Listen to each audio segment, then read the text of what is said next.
You know the feeling. The eyes open, and before a conscious thought has properly commenced, something heavy settles upon the chest. Yesterday's failures queue up for review.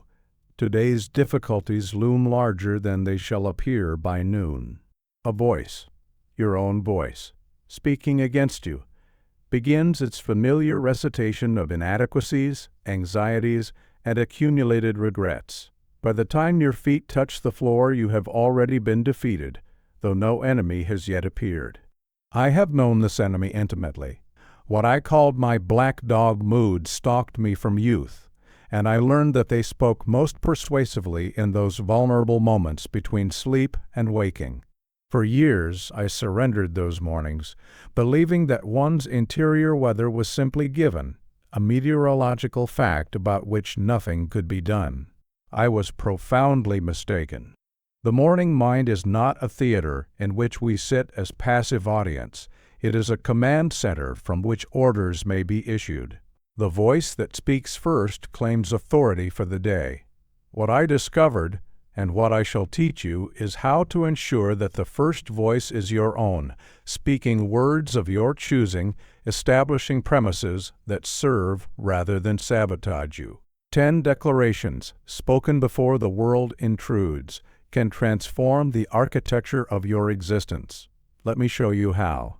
There exists in every 24 hours a period of such strategic significance that its proper management determines the character of all that follows. I speak of the morning mind, that peculiar state of consciousness which exists between the dissolution of sleep and the full assembly of our waking faculties. It is short.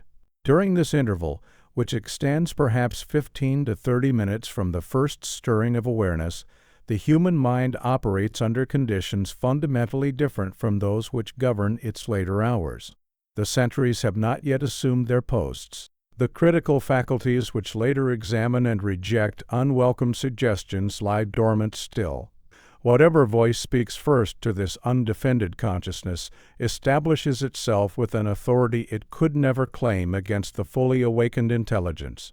He who speaks first to the morning mind commands it. I discovered this truth under circumstances that permitted no comfortable evasion of its implications. On the morning of the 10th of May, 1940, I was summoned to become Prime Minister of Great Britain. The night preceding had been sleepless. The news catastrophic beyond all but the most pessimistic imagining. France was falling. Our army stood trapped at Dunkirk with the sea before them and the German armor closing behind.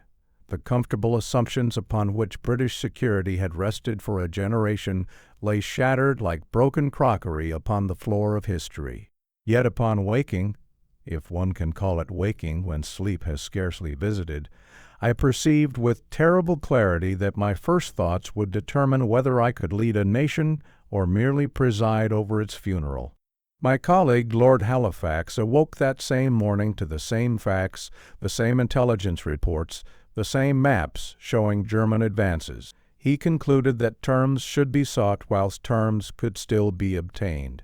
I concluded otherwise. The difference between us was not in our circumstances, which were identical, but in what each of us permitted the morning mind to accept as the governing premise of the day. Consider what occurs during this threshold period. The transition from sleep creates a window during which suggestions, whether from external sources or from the accumulated habits of our own thinking, bypass the ordinary critical faculties and establish themselves as facts. The man who permits anxiety to present its morning briefing before he has assumed command of his own thoughts does not merely feel anxious, he accepts anxiety's assessment of reality as accurate.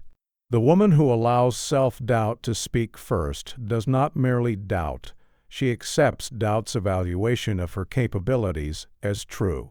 This is not metaphor, it is mechanism. I observed the same principle operating in the trenches of the Great War, where soldiers woke each morning to circumstances uniformly dreadful. Some arose with purpose reconstructed, ready to face whatever the day demanded. Others arose only to the continuation of their previous despair, defeated before they had encountered any enemy save the one within. The external conditions were identical. The internal management of the morning mind was not. What makes this threshold period so strategically decisive is a paradox that most people never perceive.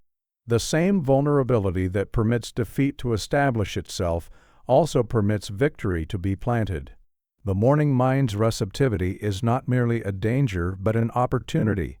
Indeed, the most powerful opportunity for self-influence that each day provides. If the first voice can establish occupation through mere accident of timing, then the first voice can equally establish strength, resolve, and clarity through deliberate intention. Yet most men and women surrender this ground without knowing a battle has been fought.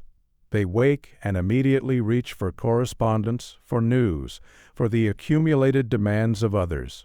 They permit whatever happens to arrive first to establish the day's emotional weather. They would never dream of commencing a military operation without reconnoitering the terrain, yet they commence each day's campaign without the slightest attention to the strategic center of gravity upon which all else depends. The consequences of this neglect extend far beyond the morning hours. Once the threshold period passes, once the day's governing premises have been established, attempts to redirect the mind must contend with momentum already in motion. The clerk who arrives at his office already depleted by anxiety's morning assault will interpret every difficulty through the lens that anxiety has provided. The same facts that might appear as manageable challenges to the fortified mind appear as overwhelming threats to the defeated one. Prevention, as any military man knows, is vastly easier than reversal. I do not suggest that the morning mind can be made impervious to difficulty, nor that proper management of these first minutes guarantees a pleasant day. Life provides troubles enough regardless of our interior preparations. What I do suggest, what I know from decades of observation and practice, is that the man who claims the morning mind before anxiety claims it responds to difficulty from an entirely different position than the man who begins already occupied by his enemies. The practical application begins with recognition. Upon waking tomorrow, before reaching for any device or engaging with any external demand, pause. Recognize that you have entered the threshold period. In these first moments, do not check correspondence, do not review obligations, do not permit yesterday's unresolved concerns to present their case. Instead, claim this ground deliberately. When you feel the familiar pull toward worry, recognize it as an attempted occupation of undefended territory. When anxiety presents its morning briefing, understand that you are receiving enemy propaganda, not an objective report. For the present week, I ask nothing more than observation. Simply notice what happens in your first 15 minutes of consciousness. Notice what voices speak first and how their speaking affects the hours that follow. This reconnaissance establishes the intelligence necessary for the campaign ahead. The soldier who has surveyed the battlefield fights differently than the soldier who stumbles into engagement without knowing the ground. Having recognized the vulnerability of the morning mind, a pressing question emerges. Who precisely are these enemies that assault the undefended consciousness?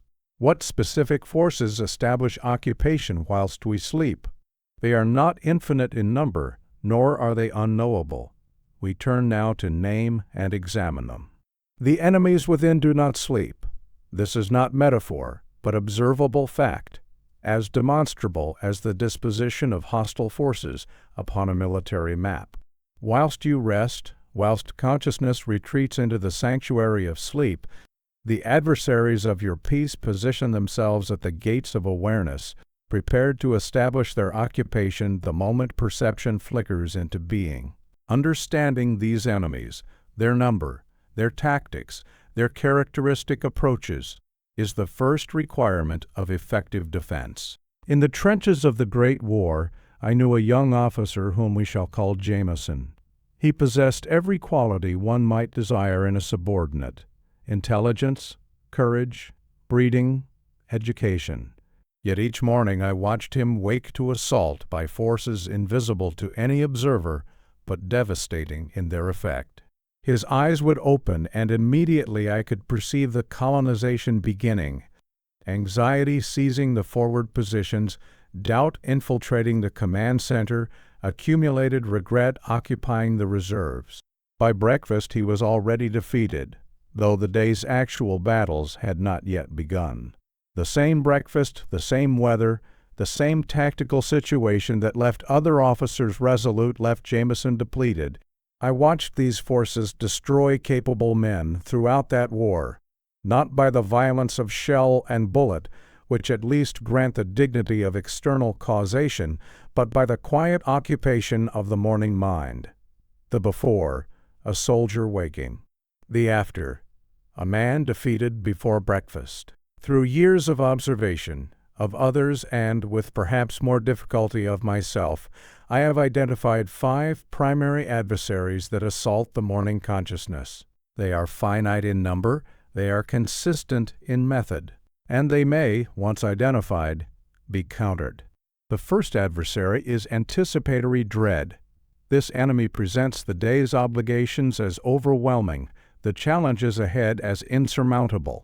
It specializes in magnification, converting ordinary difficulties into catastrophic threats. Its voice speaks in the future tense, always the future tense. Consider what awaits you. How shall you possibly manage? The meeting will go badly. The work will prove impossible. The confrontation you have been avoiding will destroy you. This enemy does not argue. It assumes. It does not present evidence. It presents conclusions as though they were established facts. The second adversary is self-doubt.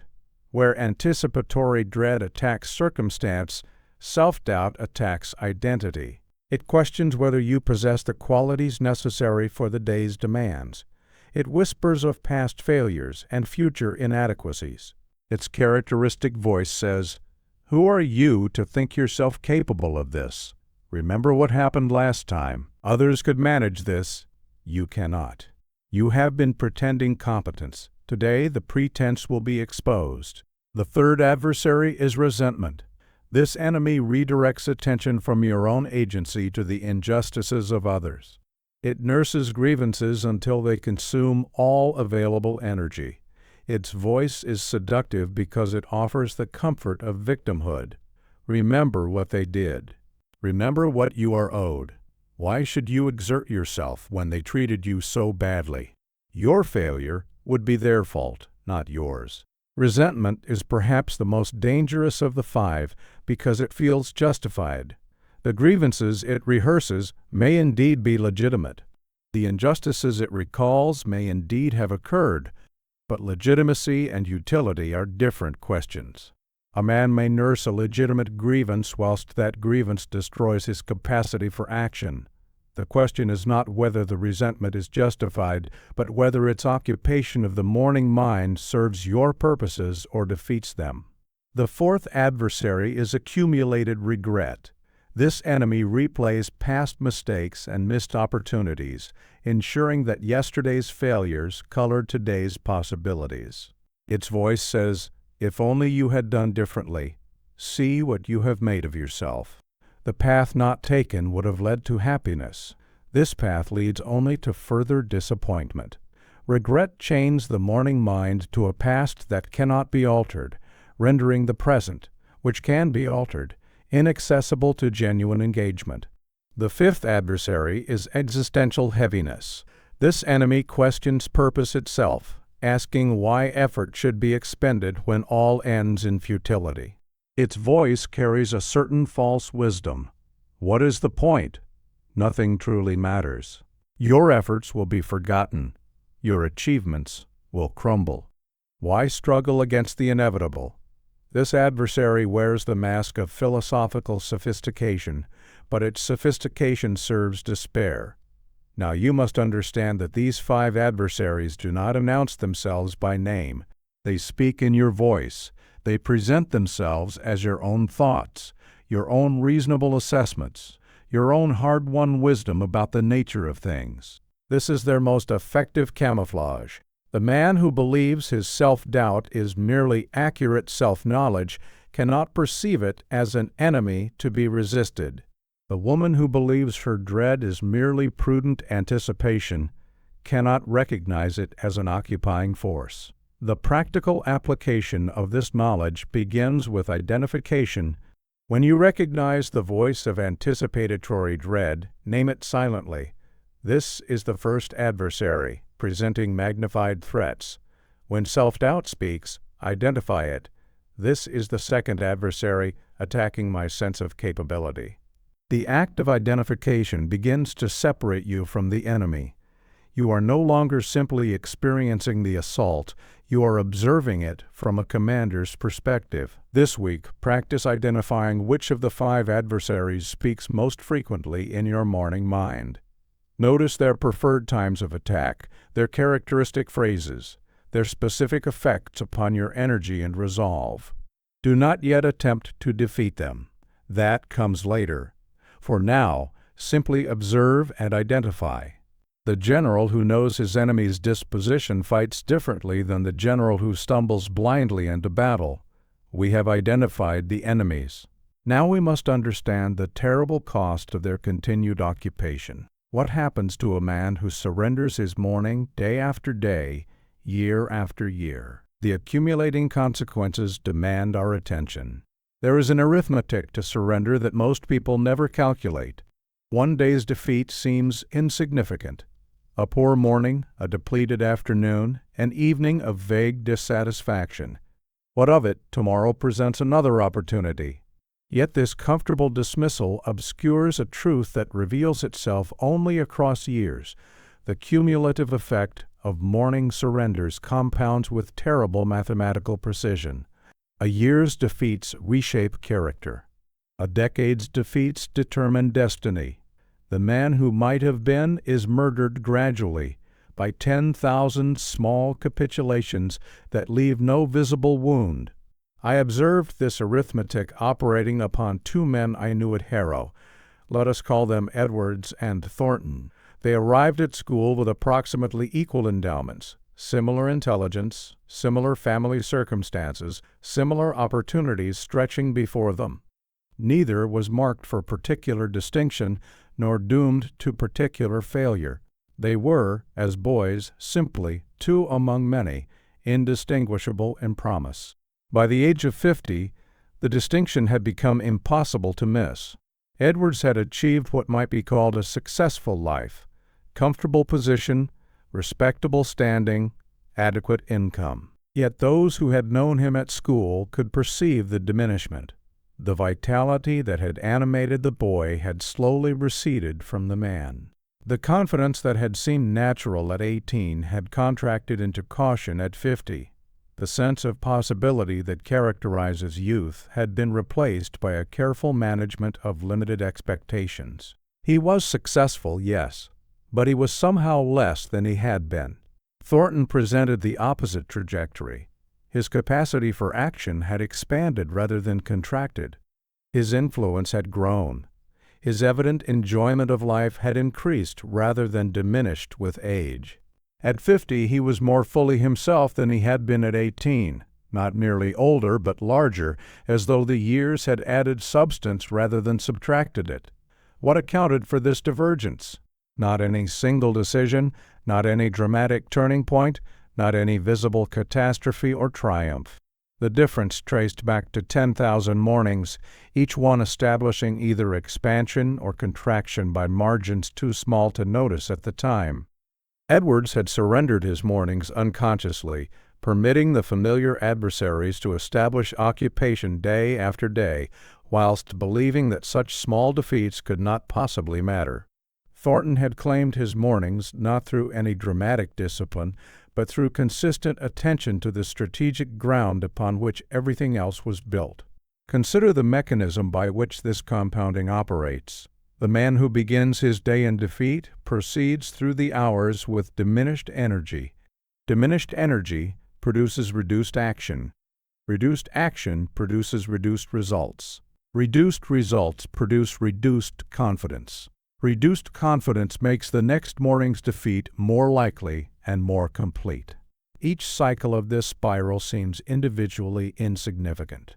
Collectively, across months and years, they constitute the gradual murder of possibility. This is what I mean by the gradual murder. No single morning's defeat is fatal. Each seems insignificant, easily dismissed, apparently without lasting consequence. Yet the man who might have been the bolder version, the more creative version, the version capable of greater contribution, is eliminated one morning at a time. The execution proceeds so slowly that the condemned never perceives the sentence being carried out. But here is the crucial intelligence. The compound interest works in both directions. If defeat compounds into diminishment, victory compounds into expansion. The man who claims his morning proceeds through the day with increased energy produces increased action. Increased action produces increased results. Increased results produce increased confidence. Increased confidence makes the next morning's victory more likely and more complete. The same arithmetic that murders possibility can resurrect it. I ask you now to conduct an honest assessment of your own trajectory. Look back 5 years. Has your capacity for action expanded or contracted? Has your confidence grown or diminished? Has your enjoyment of life increased or decreased? Do not accept comfortable explanations involving age or circumstance. Ask honestly whether daily morning surrender might be the hidden cause of whatever contraction you perceive. Then project forward.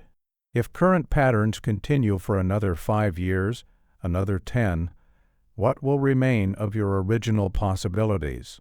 This is not pessimism, but reconnaissance, the honest assessment of the battlefield that permits effective engagement. The general who refuses to acknowledge unfavorable terrain does not thereby improve his position. He merely proceeds in ignorance toward avoidable defeat. I must address an error that commonly arises at this point, the error of despair. Some, upon recognizing the accumulated cost of past surrenders, conclude that because damage has accumulated, it cannot be reversed. This is false. The compound interest operates from the moment of change, not merely from some pristine beginning. The man who has surrendered 10,000 mornings and then begins to claim them starts accumulating the opposite interest immediately. The trajectory begins to shift with the first morning of conscious engagement. There is also the error of underestimating the stakes, believing that gradual diminishment is acceptable if it is gradual, that the slow murder of possibility is somehow less serious than sudden death. But the man who arrives at 70 having lived at half his potential has lost something irreplaceable, regardless of the pace at which the loss occurred. The question is not the speed of the bleeding, but the total quantity of blood lost. Finally, there is the error of external attribution, explaining one's contraction by pointing to economy, health, relationships, or circumstances, whilst ignoring the interior foundation upon which all else is built. But the man who meets external difficulty from a fortified interior position responds differently than the man who meets the same difficulty already defeated from within. The morning mind shapes the interpretation of circumstance as much as circumstance shapes the content of life. The diagnosis is now complete.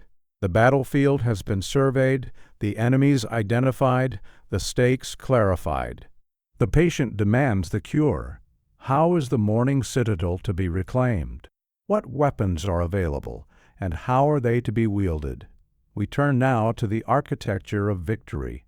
The mind is not a passive theater in which thoughts perform unbidden whilst we sit as helpless audience. This conception, though commonly held, is fundamentally mistaken.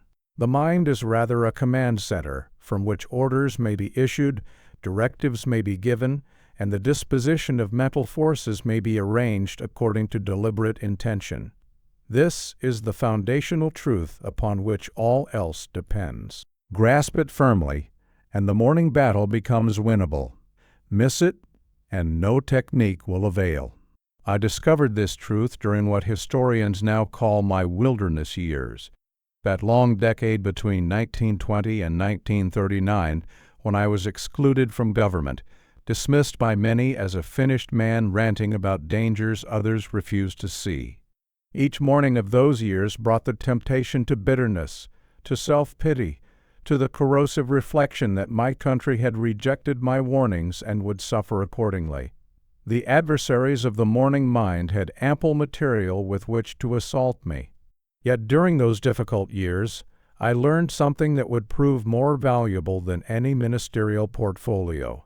The mind which could analyze the disposition of German armaments could also analyze its own interior campaigns. The intelligence that could perceive threats to the nation could equally perceive threats to my own equanimity. I began issuing orders to myself each morning, not wishes or hopes, but commands, delivered with the same authority I had once used to direct squadrons and later would use to direct armies. This is the commander distinction. You are not your thoughts. You are the one who observes and directs your thoughts. The morning mind produces thoughts automatically. Yes, this is its nature and cannot be prevented. But the commander decides which thoughts to amplify, which to dismiss, and which new thoughts to introduce. Once this distinction is grasped, everything changes. The man who believes himself identical with his thoughts is a prisoner who does not know he holds the key. The man who perceives himself as commander of his thoughts has already begun his liberation. Consider how this operates in practice. A thought arises, I am not equal to this day's demands. The man who has not grasped the commander distinction experiences this thought as a fact about himself, to be accepted or at best argued with. The man who has grasped the distinction perceives the thought as one element of the mental landscape, present, observable, but not necessarily authoritative. He may choose to entertain it or dismiss it. He may introduce a counter-thought. He may simply observe it passing, as one observes clouds passing across a sky. One does not control, but also does not mistake for oneself. Now, I must be precise about what I am and am not claiming. I do not suggest unlimited control over every thought and feeling. This would be false and would lead only to frustration when reality failed to match the promise. Thoughts arise unbidden. Feelings occur without permission. The interior landscape operates according to principles not entirely subject to conscious will. What I do claim is sufficient authority to shape the morning's dominant narrative, to select the primary voice, to establish the day's governing premises, not total control. Effective command. The authority to command must be claimed before it can be exercised. This is a peculiar feature of the interior realm. The man who approaches his own mind tentatively, hoping rather than commanding, receives tentative results. The same declaration delivered with genuine authority produces different effects than the same words delivered as a wish. I hope today goes well operates upon the deeper mind differently than I am equal to this day. The first acknowledges uncertainty and thereby reinforces it. The second asserts capacity and thereby begins to create it. Like any skill, interior command improves with practice. The man who has never attempted to direct his thoughts finds the first attempts awkward and apparently ineffective. The adversaries seem overwhelming. The authority seems hollow. The whole enterprise appears futile, but persistence develops capacity. The 40th attempt succeeds where the first attempt seemed futile. The mechanism requires time to engage, and those who abandon the effort prematurely never discover what they might have achieved. I anticipate an objection that sometimes arises from the philosophically inclined, the argument that thoughts arise from causes, that consciousness is determined by prior conditions, and that therefore the very concept of commanding one's thoughts involves an illusion. This is what I call the intellectual quibble, superficially interesting but refuted by the practical experience of every person who has ever disciplined his attention. Whatever the philosophical merits of determinism, the experience of choosing attention, of redirecting thought, of issuing interior commands that the mind obeys, is directly available to anyone who attempts it, Theory must yield to experience, not experience to theory. The practical application begins with observation. 3 times today, pause whatever you are doing and observe your current thought without attempting to change it. Simply notice, I am thinking about. Do not judge the thought. Do not attempt to improve it. Do not resist it. Simply observe. This exercise establishes the commander's position, the vantage point from which thoughts are observed rather than the position within which thoughts are suffered. It is a small practice requiring perhaps 30 seconds each occurrence, but it begins the crucial separation between observer and observed. After observation comes gentle redirection. When you notice an unwanted thought, anxiety, self-doubt, resentment, do not fight it. Fighting typically strengthens the opponent. Instead, consciously introduce an alternative thought. Occupy the mental space with something you have chosen rather than something that has arrived unbidden. The unwanted thought may persist. The chosen thought establishes a competing presence. Over time, the balance shifts. After this chapter, you possess the foundational recognition that changes everything. You are not the helpless victim of whatever thoughts your mind produces. You have authority, limited but genuine, to shape your interior discourse. This recognition transforms you from passive sufferer to potential commander, from patient to agent. We have established that command is possible, but how precisely is it to be exercised? What mechanism communicates the commander's will to the deeper mind? The answer lies in the power of declaration, words spoken with deliberate authority. Words spoken aloud to oneself carry an authority that thoughts merely entertained do not possess. This is not sentiment but mechanism, as observable in its operation as the effect of a command upon a trained regiment. The act of articulation, of converting vague feeling into specific declaration, transforms the relationship between the conscious will and the deeper mind. I knew this instinctively long before I understood it systematically. It is why I always wrote out my speeches in full. It is why the soldier's oath is spoken aloud. Consider the oath of office, pronounced in public ceremony. Consider the marriage vow, spoken before witnesses and recorded in law. Consider the soldier's enlistment oath, the courtroom testimony given under sworn declaration, the Pledge of Allegiance recited by school children. In each case, society recognizes, though it rarely articulates the recognition, that words spoken aloud create a different order of commitment than words merely intended. The thought may be sincere. The spoken declaration is binding. I observed this truth operating upon myself during the war years, though I understood it only partially at the time. The speeches I delivered to the nation, those addresses that history remembers as rallying a people to resistance, were not merely communications to the British public. They were communications to my own wavering heart. When I declared, "We shall fight on the beaches, we shall fight on the landing grounds, we shall fight in the fields and in the streets, we shall fight in the hills, we shall never surrender," I was not merely informing Parliament of government policy. I was commanding my own spirit to align with words I had chosen to speak. The act of declaring, "We shall never surrender," made surrender less possible for me, not merely for my listeners. Having pronounced those words, having heard myself pronounce them, having committed them to the public record, I had established a position from which retreat would require not merely changing my mind, but repudiating my own declaration. The words had created a fact about me that private thought could not have created. What is the mechanism by which this operates? Several principles converge. First, the articulation effect. When a thought remains unspoken, it exists in a provisional state, available but not committed. The mind entertains it as one possibility among many, hedging its bets, maintaining flexibility. The act of speaking moves the thought from possibility to declaration, from consideration to position. The deeper mind receives spoken words as commands in a way it does not receive silent thoughts. Second, the hearing principle. When you speak aloud, You also hear yourself speaking.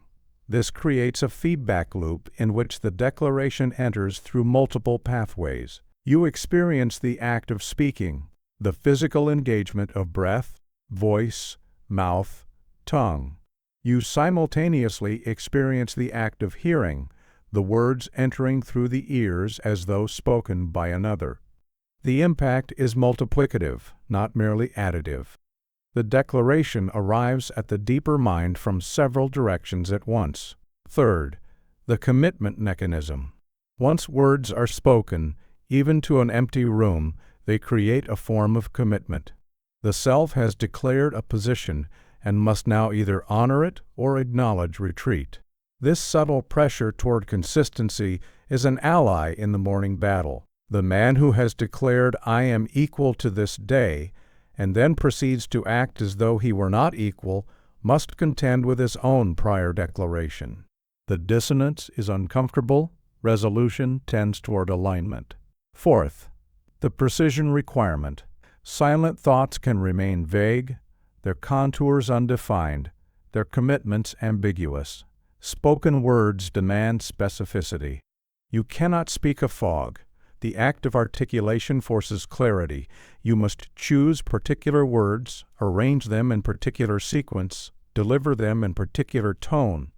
This precision itself is powerful, converting amorphous feeling into defined position. Tomorrow morning, I ask you to speak aloud, even softly, even to an empty room, a single declaration of your choosing. It may be as simple as, "I am equal to this day," or "I possess the strength I need." Notice the difference between thinking these words and saying them.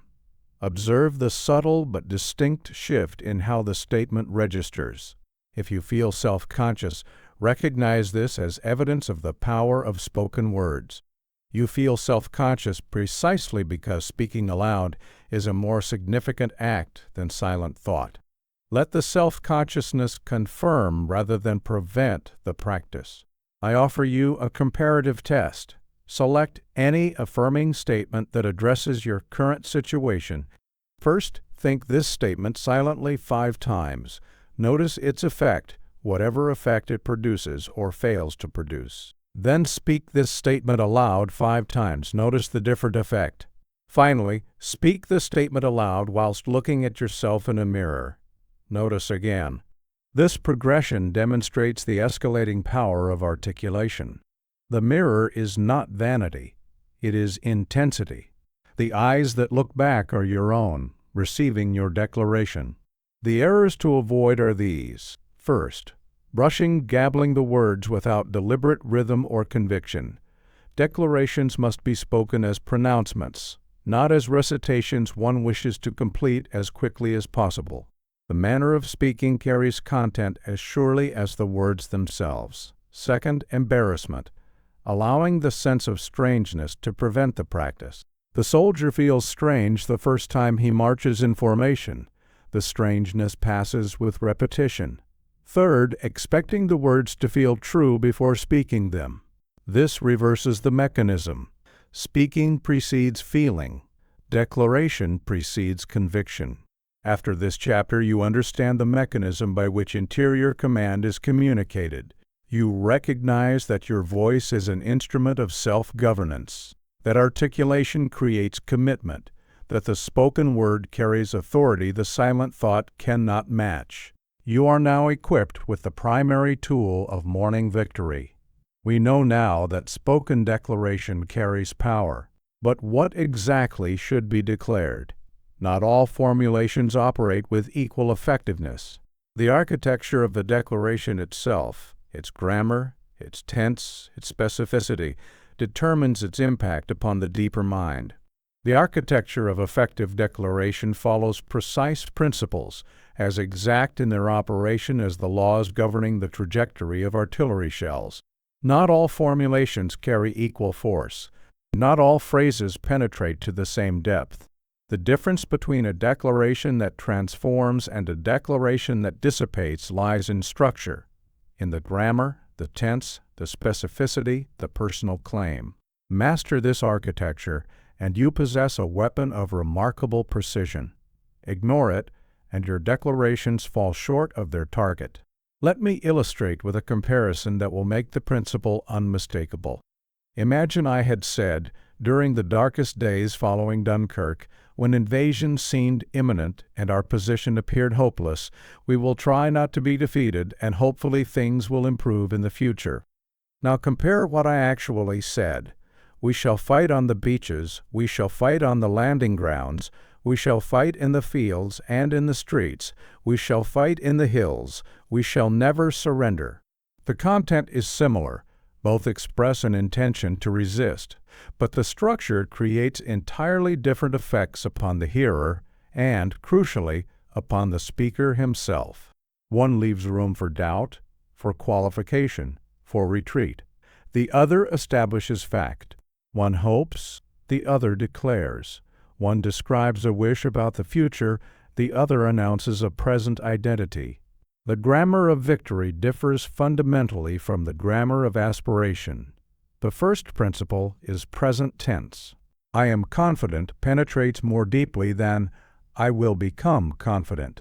The future tense acknowledges a gap between present state and desired state. It concedes that you are not yet what you wish to be. The present tense declares the desired state as already actual. This is not self-deception. It is strategic assertion. The deeper mind responds to present declarations as facts to be maintained rather than goals to be achieved. The difference is subtle but decisive. The second principle is affirmation rather than negation. I am courageous operates upon the mind differently than I am not afraid. Consider why this should be so. Negation requires the mind to first represent what is being negated. The concept of fear must be activated before it can be denied. You cannot negate what you have not first summoned into consciousness. Affirmation installs the desired state directly, without invoking its opposite. The man who declares, I am not afraid, has introduced fear into his mental landscape. The man who declares, I am courageous, has introduced courage alone. The third principle is specificity. I am equal to this day's challenges, operates more powerfully than I am good or I am strong.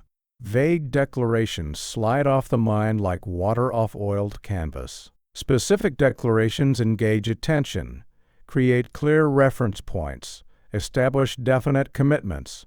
When the day's first difficulty arrives, the man who has declared himself equal to this day's challenges has a specific assertion to fulfill. The man who has declared himself generically strong has nothing concrete to honor or betray. The fourth principle is personal claim. I am capable exceeds people can be capable or one should be capable. The declaration must name you as its subject, not people in general, not the abstract possibility, not a philosophical observation about human nature, but you yourself, here and now, in this particular morning of your particular life. Abstract declarations produce abstract effects. Personal declarations produce personal transformation. The fifth principle is rhythm. Effective declarations have a cadence that the voice can deliver with conviction. Awkward phrasing undermines authority. The stumbled recitation cannot carry the weight of pronouncement. The declaration should feel in your mouth like something meant to be spoken, something that demands to be heard. This is why I labored over the phrasing of my speeches, testing each sentence aloud, revising until the rhythm supported the content. The form must serve the function. Take any aspiration you hold and convert it into a properly structured declaration. If you want confidence, do not say, I want to be confident, or I will try to be confident. Say, I am confident. If this feels false, understand that you are declaring the person you are in the process of becoming, not falsely claiming a quality you demonstrably lack. The declaration is not a lie about the present, but an instruction to the future, delivered in the only tense that carries authority. Test your declarations against the 5 principles. Is it present tense? Is it affirmative rather than negative? Is it specific enough to engage your attention? Does it name you personally as its subject? Does it have good rhythm when spoken aloud? A declaration that fails any of these tests can be revised until it passes. The effort of revision is itself valuable. It forces clarity about what precisely you are attempting to establish in yourself. The errors to avoid are these. First, crafting declarations that sound impressive but do not engage genuine concern. The declaration must address something you actually care about, not sound like a phrase borrowed from a motivational poster. Second, making declarations too complex, attempting to pack too much meaning into a single statement. Simplicity serves better than comprehensiveness. Third, rigidity, refusing to adjust declarations that prove difficult to speak with conviction. The form serves the function. If the form fails, adjust it. I offer you an exercise to make these principles practical.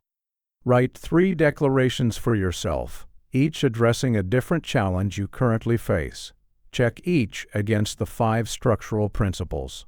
Is it present tense, affirmative, specific, personal, rhythmically sound? Revise until each passes all 5 tests.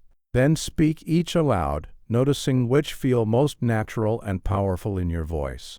Select one to use for the next 7 mornings. This crafting process itself clarifies what you are attempting to establish in yourself. The declaration properly constructed becomes a precision instrument. It does not scatter its force across vague generalities, but concentrates its impact upon a specific point. It does not dissipate into future wishes, but establishes present fact. It does not invoke what it seeks to banish, but installs directly what it seeks to create. It names its subject unmistakably and delivers its content in language the voice can pronounce with authority. After this chapter, you can construct or evaluate any declaration for structural effectiveness. You understand why some affirmations fail despite good intentions. They violate the grammatical principles that govern how words operate upon the deeper mind. You can now craft declarations that work, not merely declarations that sound pleasant. We possess now the tools of victory: command authority, spoken declaration, proper grammar. But theory is not yet practice. What happens when one actually begins? What resistances arise? Here I must reveal what is perhaps the most counterintuitive truth of the entire system, a truth that contradicts the common understanding so thoroughly that many will resist it upon first encounter. The declaration works before the feeling confirms it. The man who waits to feel confident before declaring, "I am equal to this day," shall wait forever, for the feeling he awaits is the product of the declaration he refuses to make. The sequence that seems natural, first feel, then speak, is precisely reversed in effective practice. First speak, then feel. I learned this truth in the aftermath of Gallipoli, when every feeling available to me counseled despair. I had conceived the Dardanelles campaign. I had pressed for its execution against substantial opposition. I had sent young men to their deaths in an enterprise of my devising. And the enterprise had failed, not narrowly, not with honor, but catastrophically, with casualties mounting into the hundreds of thousands and nothing achieved but the demonstration of what could not be done. I was removed from the Admiralty, assigned a meaningless position, effectively banished from the direction of the war I had helped to initiate. Each morning, every feeling told me I was finished, that I had proven myself unworthy of the trust placed in me, that my career in public life had ended in disgrace from which no recovery was possible. The feelings were not subtle. They were overwhelming. Yet each morning I declared my purpose nevertheless. Not because I felt purposeful, I did not. Not because the declaration felt true, it felt like the most transparent self-deception. I declared because I understood, even then, that feeling must not be permitted to command.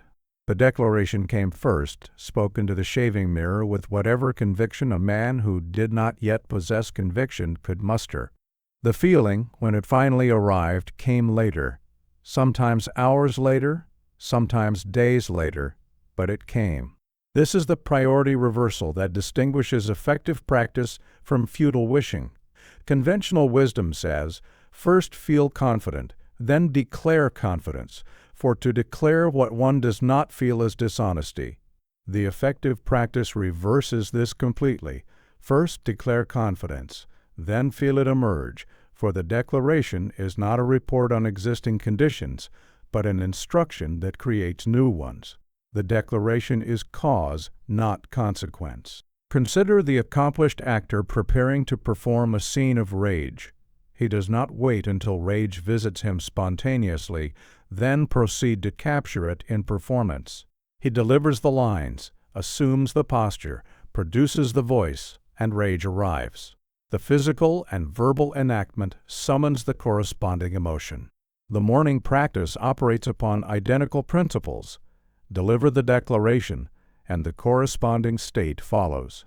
The sequence seems backwards only to those who have never attempted it. Between declaration and feeling lies a gap, sometimes seconds, sometimes hours, sometimes days. During this gap, the practitioner may feel fraudulent, as though speaking lies to himself, as though engaged in the most childish form of self-deception. This sensation is not a sign of failure. It is the expected terrain between assertion and assimilation. The seed does not become the plant in the moment of planting. There is an interval during which nothing visible occurs, though everything essential is happening beneath the surface. Most people abandon the practice during this gap period. They deliver a declaration. Notice that they do not immediately feel its truth, conclude that the method does not work, and cease. They have tested the medicine by taking a single dose and declaring it ineffective when the disease persists an hour later. The persistence threshold must be crossed before effects become obvious, and most never cross it. When you deliver your morning declaration and feel nothing, or feel the opposite, continue anyway. Do not interpret the absence of immediate feeling as evidence of failure. Say the words with the authority they deserve, regardless of your current emotional state. Trust the mechanism as you might trust a medicine that requires time to take effect. Note particularly those mornings when feeling least supports the declaration. These are precisely the mornings when the practice matters most and produces the greatest eventual effect. The gap period is not merely to be endured, but to be understood as essential to the mechanism. The seed planted in soil does not instantaneously become the plant. There is an interval of invisible development during which nothing appears to be happening whilst everything essential occurs beneath the surface. The declaration planted in the morning mind operates similarly. It requires time to take root, to extend its influence into the deeper structures of thought and feeling. Impatience with this interval destroys more practices than any external difficulty. The errors to avoid are these. First and most fatal, waiting until the declaration feels true before delivering it. This reverses the mechanism entirely and ensures the practice never begins. Second, interpreting the gap period as proof that the method fails. It proves only that the method requires time, as all genuine methods do. Third, delivering the declaration tentatively, as though asking permission from your feelings rather than issuing command. Authority in the delivery matters as much as content in the words. After this chapter, you are liberated from the tyranny of waiting for feeling. You understand that you may, indeed must, speak before the feeling arrives. That declaration is the seed from which feeling grows, not the harvest that follows maturity. This reversal of conventional expectation opens the practice to immediate application. But what of those mornings when the practice is forgotten or abandoned? What of the inevitable inconsistency that attends any new discipline? Inconsistency is not failure, but feature. This statement requires elaboration, for it contradicts the common understanding of discipline so thoroughly that many will suspect me of offering comfortable excuse for laziness. I am not. I am offering accurate description of how campaigns are actually won, not through impossible perfection, but through persistent resumption after inevitable interruption. The man who misses a morning has not destroyed his practice. He has merely encountered the universal human tendency toward entropy. The remedy is not self-flagellation, which weakens rather than strengthens. The remedy is simple resumption, as neutral and matter-of-fact as picking up a dropped tool and continuing the work. I have known generals who lost battles but won wars precisely because they refused to regard any single defeat as final. The same principle governs the morning campaign. Consider our experience in the Western Desert. We suffered reversal after reversal. Rommel advanced, we retreated. Then he advanced again, and again we retreated. Tobruk fell. Our position appeared hopeless to many observers, and the comfortable conclusion would have been that we had lost the war in Africa. Yet each retreat was followed by resumption, not by despair but by regrouping, resupply, and renewed engagement. Eventually the tide turned at El Alamein, not because we had never retreated, but because we had never concluded from any retreat that retreat was permanent. This is the continuity principle. What matters is not whether you miss a morning, but whether you resume. The man who practices 4 mornings per week, every week for a year, accumulates more than 200 sessions of morning fortification. This vastly exceeds the man who practices perfectly for 3 weeks, breaks the streak, concludes he has failed, and abandons the effort entirely.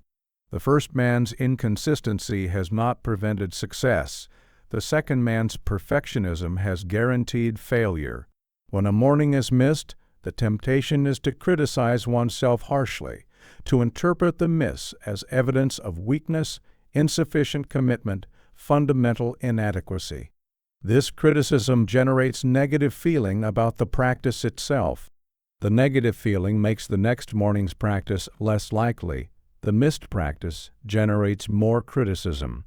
Thus begins a spiral that transforms a single interruption into permanent abandonment. The trap must be recognized and avoided. The correct response to a missed morning is what I call the resumption response, neutral resumption without emotional elaboration. Neither celebrate the miss nor flagellate yourself for it. Simply resume at the next opportunity as though the interruption had no particular significance, because it does not. The morning practice is not a perfect streak to be maintained at all costs. It is a campaign to be prosecuted over time, with advances and retreats, good days and difficult days, but always with the fundamental intention to continue. A campaign extends over months and years. Individual days matter, but no individual day is decisive. The general who collapses into despair after losing a single engagement is not fit for command. The general who understands that wars are won through accumulated effort across extended time will prevail against even superior forces. Your morning campaign operates identically. You are not attempting to achieve a perfect record. You are attempting to establish a practice that persists across the years of your life. When you miss a morning, and you will, for you are human and humans encounter illness, travel, emergency, simple forgetfulness, proceed as follows. Notice the miss without emotional elaboration. Do not castigate yourself. Do not conclude anything about your character or capability. Do not interpret the miss as evidence that the practice does not work for you, or that you are not the sort of person who can maintain such disciplines. Simply resume the practice the following morning as though nothing notable had occurred. If multiple days pass, resume anyway. If weeks pass, resume anyway. The campaign continues regardless of any particular interruption. I offer you a protocol to short-circuit the self-criticism spiral. Write the following statement and post it where you will see it each morning. Missed mornings mean nothing. Only permanent abandonment constitutes failure. Today I resume. This simple protocol reduces the cost of inconsistency to near zero. The missed morning becomes an event requiring only the response you have already prepared, not a crisis requiring improvised self-judgment. The resumption itself requires no particular drama. You need not apologize to yourself, need not promise to do better, need not analyze why the interruption occurred. You simply resume the same declarations, the same sequence, the same authority of delivery, as though the interruption were of no more significance than a brief pause in a long journey. Because it is not. The journey continues. The pause is merely pause. The errors to avoid are these. First, perfectionism, believing that a broken streak invalidates the entire practice and must result in starting over from some imaginary beginning. There is no beginning to start over from. There is only today. Second, using missed mornings as evidence of personal inadequacy, generating shame that makes future practice less likely. Shame is not a useful fuel for discipline. Third, setting excessively rigid requirements, demanding that practice occur at exactly the same time in exactly the same way, such that any deviation counts as failure. Flexibility in form serves consistency in substance. After this chapter, you are liberated from the perfectionism that destroys most practices before they can establish themselves. You understand that missing a morning is not a crime requiring punishment, but an event requiring only resumption. This single shift, from perfection to persistence, may be the difference between a practice that lasts for years and one that collapses within weeks. But what of the internal opponent that declares the entire enterprise foolish? The voice of cynicism speaks most loudly to those nearest transformation. This is a truth so counterintuitive that most people, upon encountering it, dismiss it as wishful thinking designed to encourage the discouraged. It is not wishful thinking. It is observed pattern, as predictable as the tide and as useful to understand. The approach of genuine change summons the fiercest resistance from those parts of ourselves that have made peace with defeat. When the inner skeptic grows loudest, it is often a sign that the citadel is about to fall to you, not to your enemies. In the darkest days of the war after Dunkirk, after the fall of France, when invasion seemed not merely possible but imminent, the voices of accommodation grew loudest within the cabinet itself.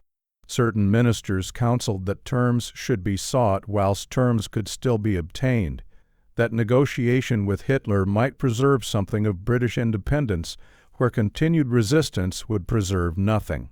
They spoke in reasonable tones, presenting their case as mere prudence, as mature recognition of harsh reality.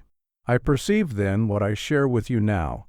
These voices grew louder precisely because victory had become conceivable. America was beginning to stir from its isolation. Our fighter pilots were holding against the Luftwaffe's assault. German invasion barges were being destroyed in their harbors. The balance was shifting, and those who had made their accommodation with probable defeat felt that accommodation threatened. The enemy within and without intensifies its assault when genuine resistance threatens its occupation. The same pattern operates in the individual soul. As the morning practice begins to work, as old patterns face genuine threat from new habits, the defending forces intensify their resistance. The cynical voice that had been merely discouraging becomes actively hostile. The doubts that had been whispers become shouts. The temptation to abandon becomes overwhelming, precisely at the moment when abandonment would constitute the greatest loss. This is the resistance intensification pattern, and understanding it transforms how you interpret your own discouragement. Increased resistance is observable, predictable, and actually indicative of progress. The absence of resistance would suggest that the practice is not yet working, that the old patterns do not yet perceive any threat. When resistance intensifies, something important is at stake. The most dangerous form this resistance takes is what I call the voice of sophisticated cynicism. This voice does not say, "Give up because you are weak." That would be too obviously an enemy. It says, "Give up because you are too intelligent for such simplistic practices." This is the sort of thing credulous people do, people without your education and discernment. You see through it. Therefore, you should not persist in it. The voice flatters whilst it destroys, appeals to your pride whilst undermining your progress. Intelligence is no protection against self-sabotage. Indeed, the intelligent mind constructs more convincing rationalizations for defeat than the simple mind could ever devise. The university man who abandons the practice because it seems beneath his sophistication has not demonstrated superior wisdom. He has demonstrated that his intelligence has been captured and deployed by his resistance. The weapon of his mind has been turned against him. When cynical voices grow loud, when the practice seems foolish, childish beneath you, pause and examine. How long have you been practicing? Has there been any shift in your mornings, even subtle? The louder the cynicism, the more seriously you should consider that something important is at stake. Use the cynicism as intelligence. It reveals what the defending forces fear. They would not shout if nothing were threatened. The correct response is not argument. Arguing with the cynical voice grants it the status of a worthy opponent, as though its objections deserved reasoned rebuttal. Better to acknowledge it. I notice the resistance is particularly loud this morning. Note its increased volume as possible evidence of progress, and proceed with the practice regardless. The voice loses power when it is observed rather than obeyed. For 2 weeks, I suggest keeping a brief daily note of the intensity of your inner resistance to the morning practice. Rate it on a simple scale from 1 to 10. Note also any observable changes in your mornings: energy, mood, clarity of thought, capacity for action. After 2 weeks, examine the correlation. You will typically find that highest resistance precedes most notable breakthroughs. The pattern, once observed in your own experience, becomes a trusted guide rather than merely an assertion you have read in a book. I must add a caveat. Not all discouragement indicates approaching breakthrough. Sometimes discouragement indicates a genuine problem requiring adjustment. Perhaps the declarations are poorly crafted. Perhaps the timing is wrong. Perhaps some other factor interferes. Discernment is required to distinguish resistance born of threatened change from discouragement born of genuine malfunction. The difference usually reveals itself in examination. Resistance intensifies as practice continues. Genuine problems persist unchanged regardless of persistence. After this chapter, you possess a crucial reframe. Intense inner resistance may indicate approaching breakthrough rather than impending failure. This understanding protects against premature abandonment at precisely the moment when persistence would produce results. The cynical voice loses much of its power when recognized as a defender of the status quo rather than a herald of truth. We have armed you for the campaign. Now the question of integration. How do the separate declarations combine into a unified practice? The 10 declarations I shall prescribe correspond to the 10 fundamental challenges of human existence. They are not arbitrary, not selected for pleasant sound or convenient number, but architecturally necessary, each addressing a specific vulnerability in the structure of the self. Miss 1 and the fortress has a breach through which defeat may enter. Include all, and you have established a perimeter of defense that covers every angle of probable attack. Consider the defensive perimeter we established around the British Isles in 1940. Radar stations covered the approaches from the air, providing early warning of incoming raids. Naval patrols guarded the sea lanes against invasion fleets and submarine incursion. Coastal batteries protected likely landing beaches where enemy forces might attempt to come ashore. Home Guard units manned checkpoints throughout the interior against paratroop drops and fifth-column activity. Anti-aircraft guns ringed the cities. Fighter squadrons stood ready at dispersed airfields. Each element of this defense addressed a specific threat. Together they created a position that deterred invasion, not because any single element was insurmountable, but because the complete system presented no obvious point of weakness through which assault might succeed. Had any element been neglected, had radar been deemed unnecessary, or coastal defenses inadequate, or the Home Guard disbanded as mere amateur theatrics, the entire system would have been vulnerable at that point. The Germans would have found and exploited the gap. Your morning perimeter operates upon identical principles. Each declaration covers a specific angle of attack. Purpose guards against meaninglessness, the assault that suggests your efforts have no point. Courage guards against fear, the assault that magnifies difficulty until paralysis results. Resilience guards against the memory of failure, the assault that uses yesterday's defeats to predict today's. Self-worth guards against the corrosion of comparison, the assault that measures you against others and finds you wanting. Action guards against paralysis, the assault that converts consideration into endless delay. Perspective guards against the magnification of difficulty, the assault that transforms manageable problems into insurmountable catastrophes. Gratitude guards against the blindness of entitlement, the assault that renders invisible the good already present. Capability guards against the lie of inadequacy, the assault that whispers you lack what the day requires. Persistence guards against the temptation of surrender, the assault that suggests retreat would bring relief. Sovereignty guards against the tyranny of external judgment, the assault that makes your worth contingent upon others' approval. Together, these 10 constitute an impregnable position, not because no attack can penetrate. Attacks will penetrate, difficulties will arise, some days will prove harder than others, but because no angle of attack goes unaddressed. This is the completeness principle. Partial declaration leaves partial vulnerability. The man who declares purpose but neglects resilience may be halted by the first failure, his sense of direction intact but his capacity to absorb setback compromised. The man who declares courage but neglects perspective may exhaust himself against magnified difficulties, brave but misallocating his resources. The man who declares self-worth but neglects gratitude may defend against comparison whilst remaining blind. Each declaration is necessary because each addresses a distinct mode of defeat. The declarations do not merely stand independently, they reinforce each other in what I call the interlocking defense.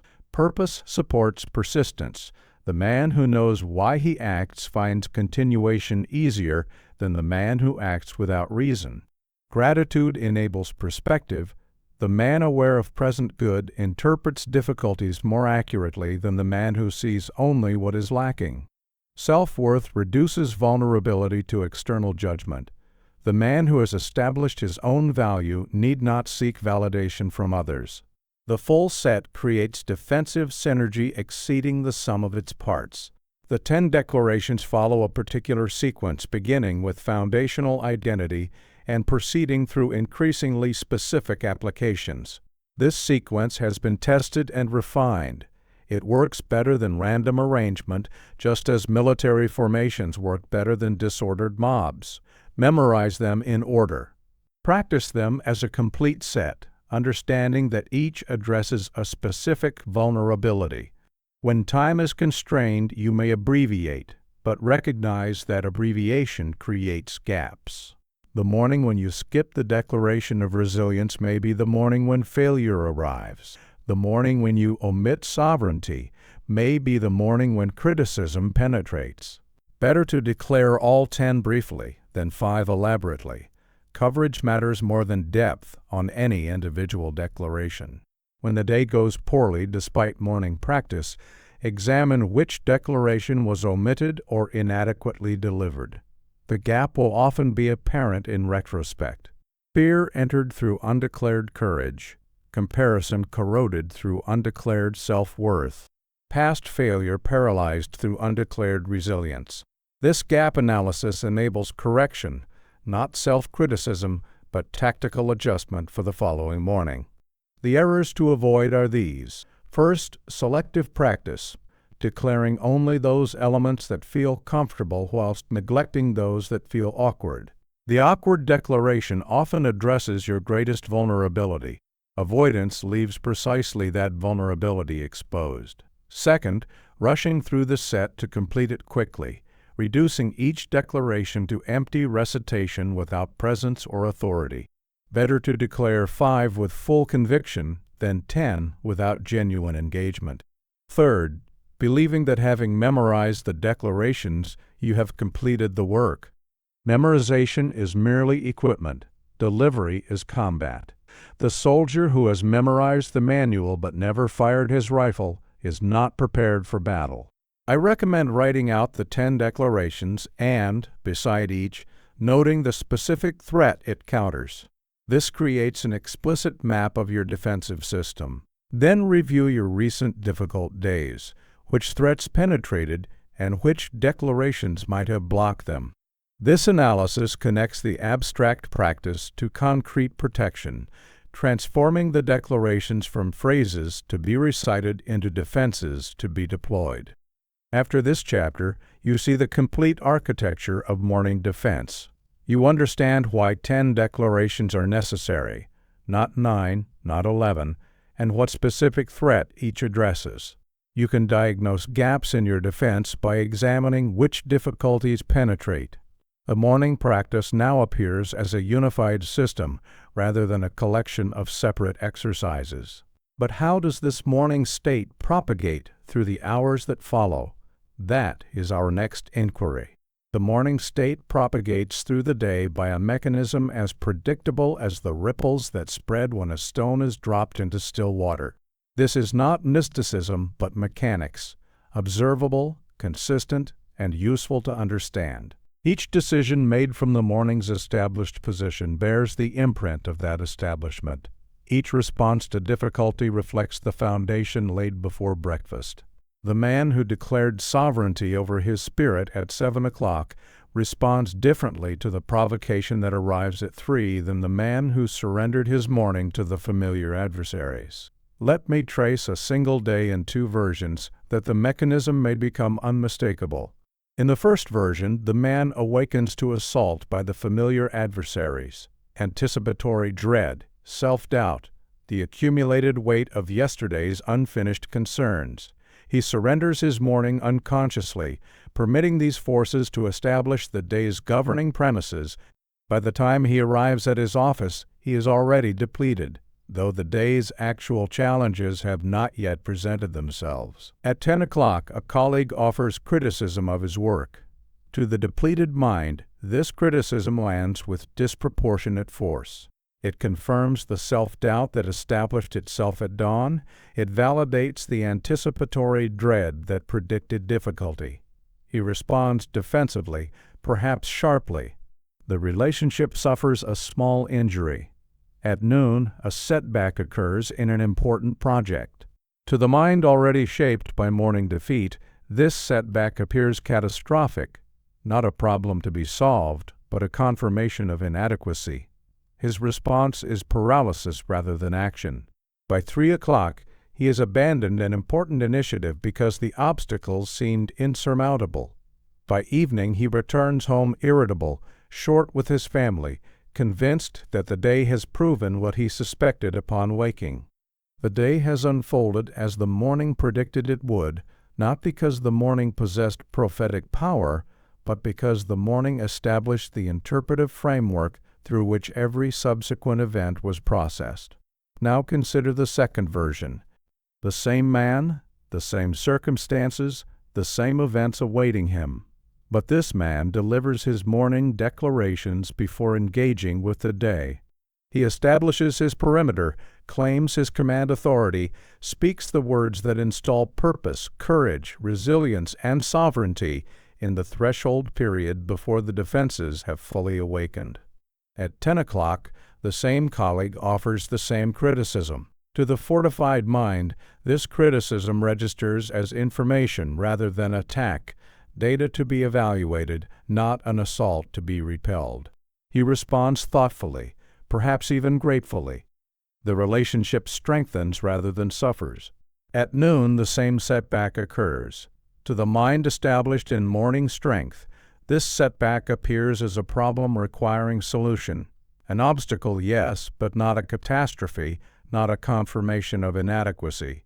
His response is engagement rather than paralysis. By 3 o'clock, the obstacles that seemed insurmountable to the defeated version of this man have been systematically addressed by the fortified version.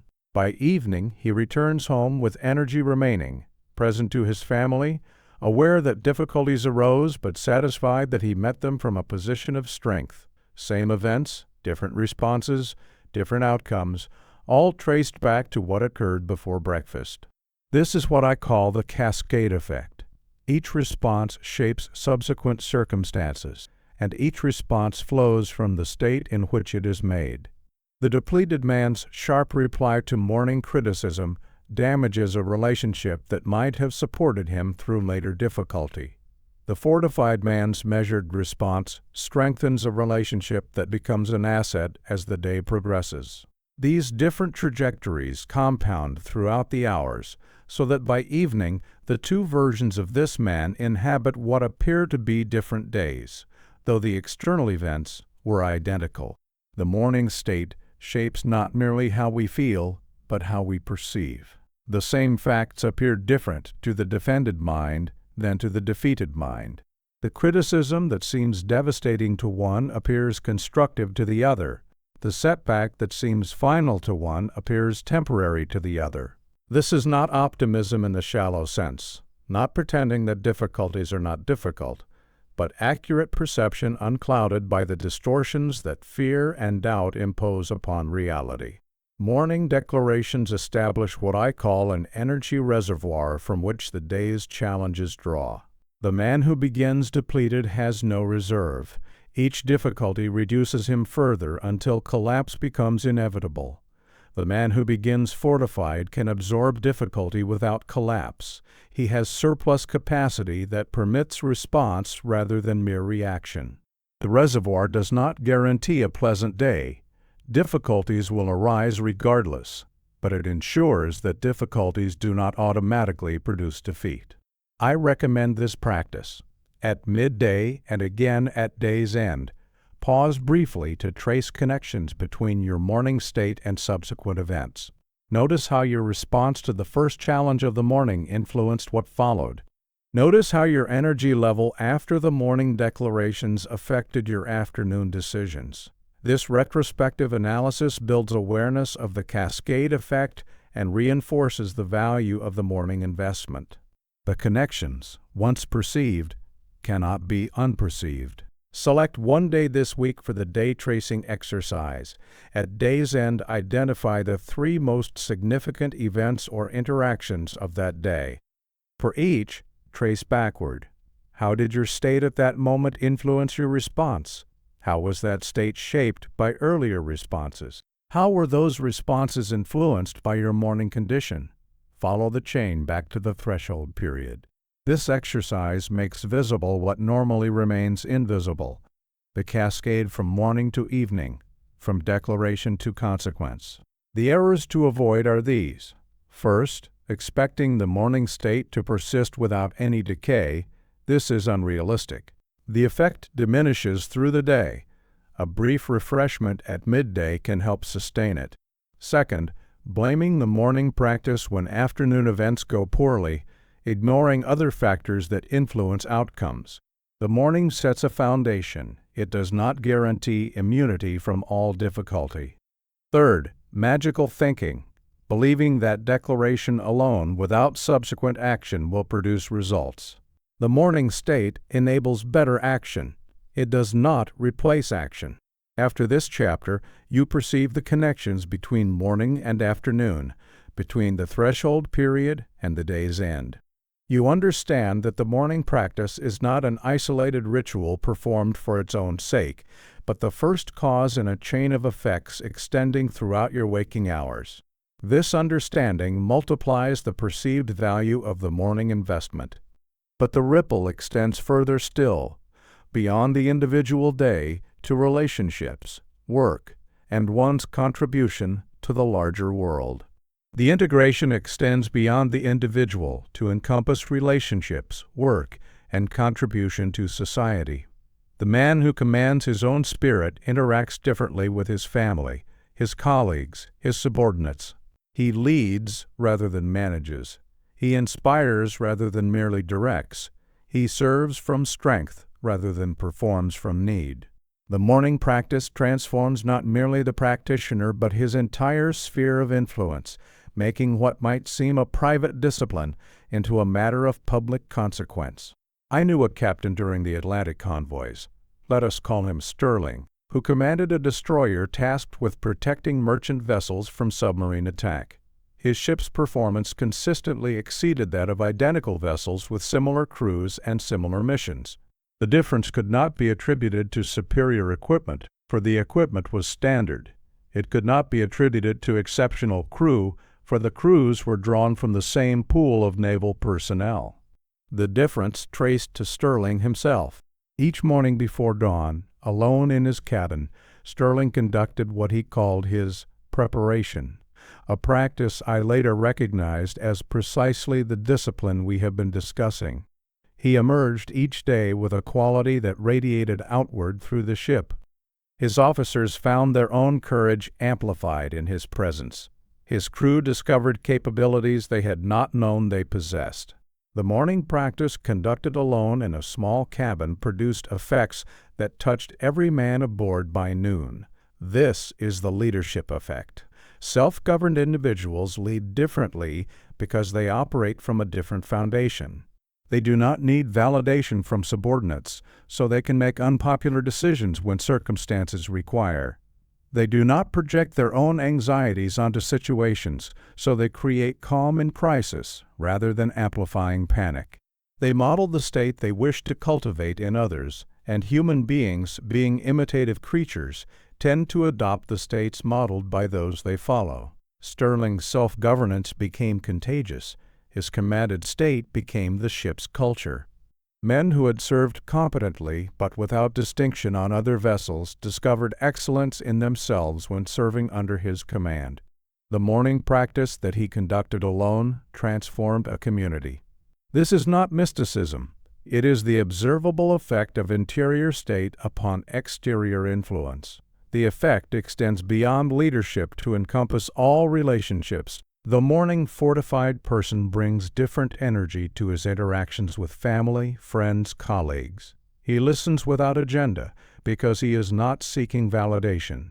He responds without defensiveness because his worth is not contingent upon each exchange. He gives without need for reciprocation because he has surplus rather than deficit. Family members and close friends experience him as more present, more generous, more fully himself. Consider what it means to be truly present to another person. It requires attention not consumed by one's own anxieties.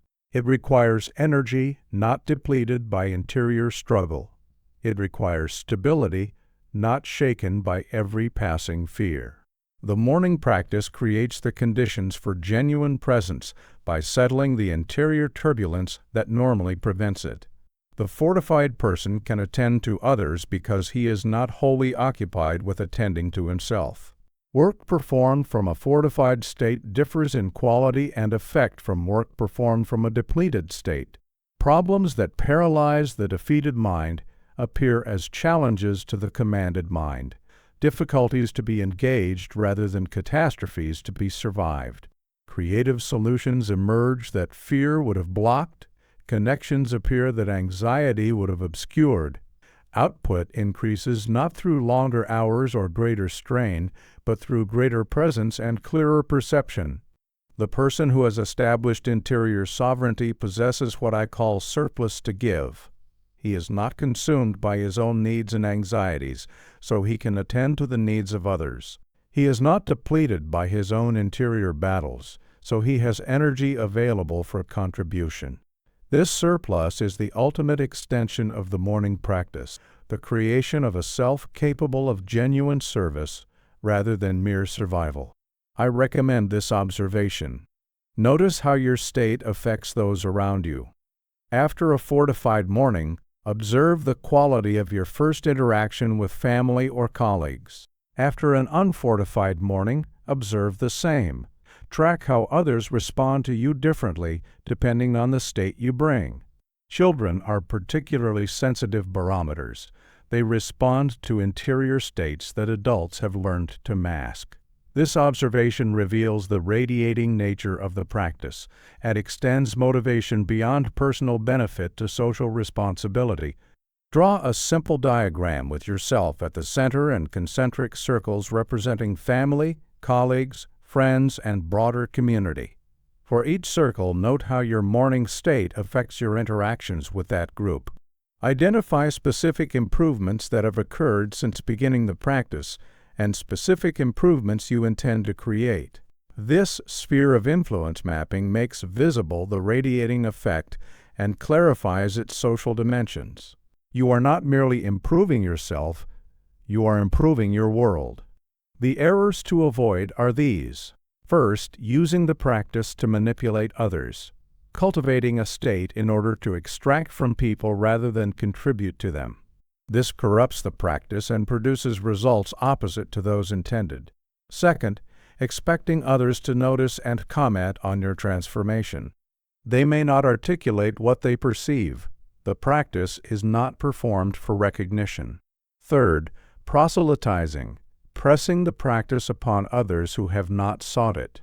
The teaching occurs through example, not exhortation. Let your transformation speak. Do not speak of your transformation. After this chapter, you perceive that your morning practice is not a private indulgence, but a social contribution.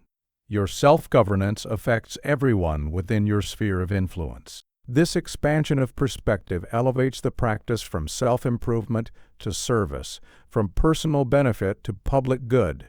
But what is the deeper meaning of this capacity for self-command? What does it reveal about human nature itself? The capacity for self-command is the foundation of human dignity. If we were merely mechanisms responding to stimuli, if our thoughts were simply the inevitable products of prior causes, our feelings merely chemical reactions to environmental inputs, then we could not properly be held responsible for our actions, could not properly be honored for courage or blamed for cowardice. The concepts of virtue and vice, of moral achievement and moral failure would be empty categories applied to processes as mechanical as the turning of gears. But the morning practice demonstrates daily that we are something more than mechanism. We are rational agents capable of governing ourselves according to principles we have chosen. The very possibility of the practice, of selecting declarations, delivering them with authority, shaping the morning mind through deliberate intervention, reveals a capacity that mere mechanisms do not possess. Each successful morning proves that you are a choosing being, not a determined apparatus. I knew a prisoner of war, I shall not name him, for his story belongs to him, who endured years of captivity under conditions specifically designed to destroy the human spirit. His captors controlled his body absolutely. They determined when he slept, what he ate, whether he saw sunlight or remained in darkness. They controlled his environment, his access to information, his contact with other human beings. By every external measure, he was utterly powerless. Yet each morning in his cell, he conducted his own interior ceremony. Declarations spoken silently, inaudible to any guard, unreachable by any deprivation. He established his perimeter, claimed his command authority, maintained his interior sovereignty in circumstances that permitted no exterior sovereignty whatever. When he emerged at war's end, he was not a broken man, but somehow a larger man than he had been when captured. His captivity had demonstrated to him, and through him to all who learned his story, that the essential self cannot be imprisoned if that self refuses imprisonment. This is what I call the unconquerable core. No external force can reach the place from which the morning declarations are issued. Circumstances can assault the perimeter. Illness can weaken the body. Misfortune can diminish resources. Enemies can constrain movement and possibility. But the command center remains inviolate unless we ourselves surrender it. This is the final ground of human dignity, the capacity to choose our response to whatever circumstances impose upon us. Each morning's successful practice demonstrates that you are an agent, not merely a patient, one who acts, not merely one who is acted upon. You selected these particular words. You delivered them with deliberate authority. You altered your state through conscious intervention. This daily demonstration counters the cultural message increasingly prevalent that human beings are merely products of their circumstances, their genetics, their upbringing, their neurochemistry. These factors influence, certainly. They do not determine. Human dignity rests upon this capacity for self-governance. If the capacity did not exist, concepts like honor, courage, and responsibility would be meaningless. Sounds without reference, categories without content. The morning practice is daily proof that these concepts have purchase, that human beings can indeed govern themselves, that the dignity we ascribe to persons is not flattering fiction, but recognition of genuine capacity. The morning declarations are acts of self-definition. By declaring who you are and how you will engage with the day, you exercise the essentially human power to participate in your own creation. You are not merely receiving an identity imposed from without, by circumstance, by others' expectations, by the accidents of history, but actively shaping the person you are becoming. This power of self-definition is perhaps the most distinctive feature of human existence. When circumstances assault your equanimity, and they will, for life provides no immunity from difficulty, retreat momentarily to the command center. Recognize that whatever is happening to you is happening to circumstances, not to the essential self that observes and chooses. This recognition does not eliminate difficulty. It places difficulty in proper perspective. The body may suffer, the plans may fail, the world may prove hostile, but the self that responds to these conditions remains capable of choosing its response. This chapter requires no formal exercise, but rather contemplation and integration. Sit with the truth that your capacity for self-command reveals something essential about what you are. You are not merely a sophisticated mechanism responding to inputs according to predetermined patterns. You are a being capable of observing your own thoughts, evaluating them, and choosing which to entertain and which to dismiss. This capacity is the foundation of everything we call distinctly human: morality, responsibility, dignity, freedom. The errors to avoid are these. First, philosophical passivity, treating these ideas as interesting abstractions rather than lived truths to be demonstrated daily. The dignity we are discussing is not theoretical but practical, proven each morning in the act of self-command. Second, using the unconquerable core as excuse for indifference to circumstances that genuinely require attention and action. Self-command is not withdrawal from the world, but enhanced engagement with it. Third, pride, believing that self-governance makes one superior to those who have not developed this capacity.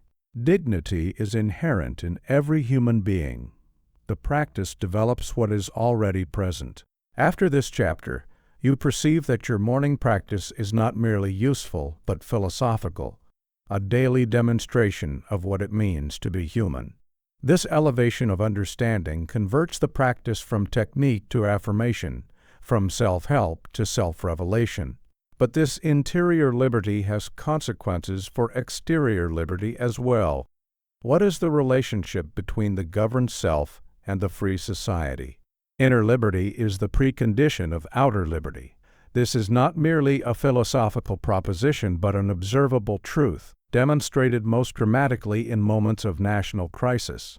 The man enslaved to his moods cannot be truly free regardless of his political circumstances. He carries his tyrant within him wherever he goes. The society composed of such men cannot sustain free institutions.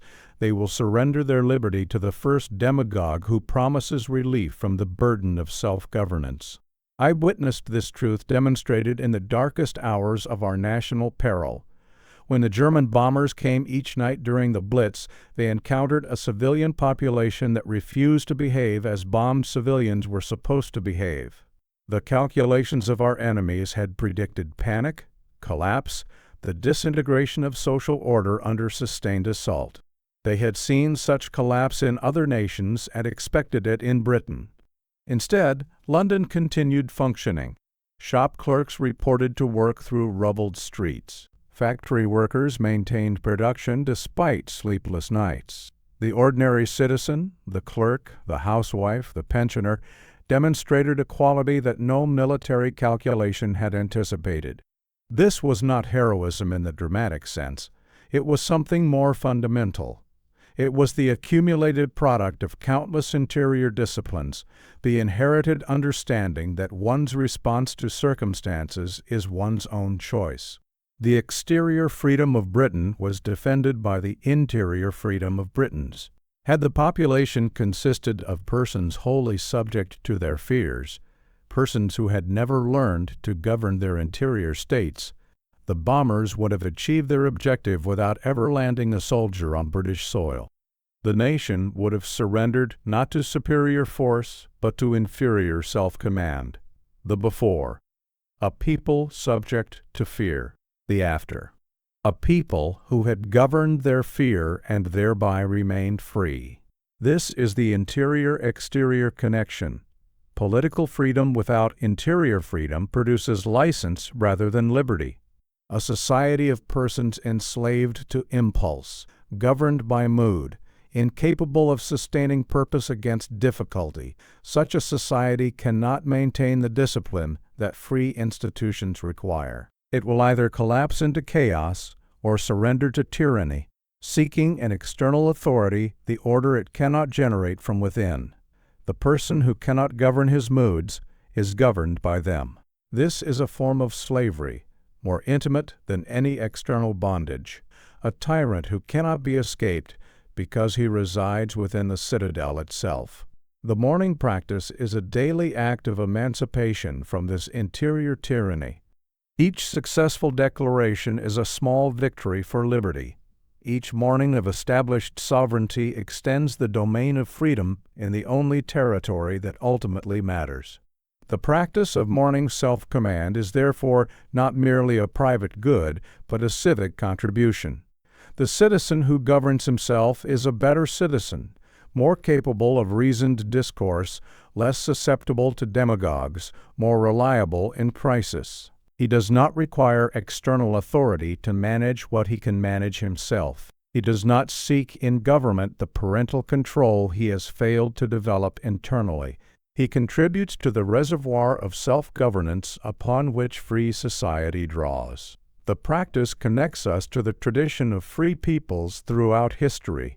The Roman patrician practicing his morning disciplines, the English gentleman cultivating his self-command. The American founder insisting that liberty requires virtue. Each understood what modern thought has largely forgotten, that freedom is not the absence of all constraint, but the presence of self-constraint, the capacity to govern oneself that makes external governance less necessary. Recognize your morning practice as participation in this larger tradition. When you deliver your declarations, you are not merely helping yourself, you are maintaining the interior conditions upon which free society depends. The connection is indirect. Your morning practice will not directly change political circumstances, but it is genuine. Each self-governed person contributes to the possibility of collective self-governance. Each morning, victory adds to the reservoir of liberty. I recommend a historical connection exercise. Read a brief account of Marcus Aurelius and his meditations, or examine the Stoic practices of Cato or Epictetus. Notice how these historical figures engaged in morning practices remarkably similar to our own. Recognize yourself as a participant in a tradition extending across centuries and civilizations. This connection to history provides additional foundation and meaning for your daily practice. You are not inventing something new. You are recovering something ancient and proven. The errors to avoid are these. First, political grandiosity, believing that personal practice will directly transform public affairs. The connection operates through accumulated effect, not individual dramatic impact. Second, using this civic dimension to judge others who do not practice, as though they were deficient citizens unworthy of the freedom they enjoy. Third, confusing interior freedom with political passivity. The self-governed person engages with politics more effectively, not less. He brings to public affairs the same qualities he has developed in private discipline. After this chapter, you perceive that your morning practice participates in something larger than yourself, the tradition of interior liberty upon which free societies rest. You are not merely improving yourself, you are maintaining one small but genuine pillar of human freedom. One question remains: what is the ultimate purpose of this entire enterprise? The ultimate purpose of morning mastery is not personal success, but the capacity to serve. This may seem a curious conclusion to a work that has focused so intensely upon the individual self and its governance. But the self we have been constructing is not an end. It is an instrument. The governed soul is freed from the tyranny of its own needs sufficiently to attend to the needs of others, to contribute to the great work of civilization, to leave the world somewhat better than one found it. This is the final destination of our journey. At the age of 65, I was called to lead my nation in its hour of greatest danger. I accepted not because I sought power.